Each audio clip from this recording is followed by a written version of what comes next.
Müştəri səhər tezdəndən yığıb, mənə oyadır. Deyir ki, saçım pis gündədir, saçım yojik oxşayıram, saçıma nə eləmirsən Fərid, məhv eləmirsən saçımı, durma özünü çatdır salona.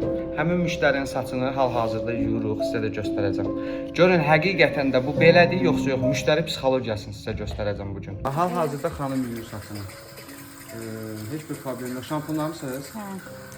Şampunlanacaq, maska prosedurunu da çəkəcəm, saçı qurutmağı da çəkəcəm, hər şeyi birəbir göstərəcəm sizə. Özünüz yazın da, xahiş edirəm. Görün, bu saç yanıb, küldür, yoxsa sağlamdır, düzdür. Hal-hazırda yumuşuq, gətirmişik, saç bu vəziyyətdə görünür. Bu yaş halıdır. İndi quruda da çəkib yenə nəticəni paylaşacağım. Xahiş edirəm, özünüz bildirin də, bu saç pisdir, yoxsa yaxşıdır. Saç quruyurucu. Görün necə, yəni pisdirsə deyin pisdir də, xahiş edirəm.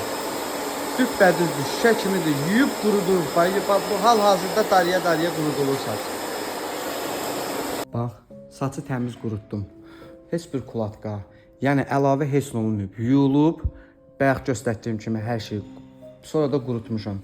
Bir dənə siz nə demək istəyirəm? Ayıb olsun o patruqalara ki, olmayan şeyə görə danışıb, müştərini qızışdırıb göndərirlər salona. Vallahi olmaz da belə.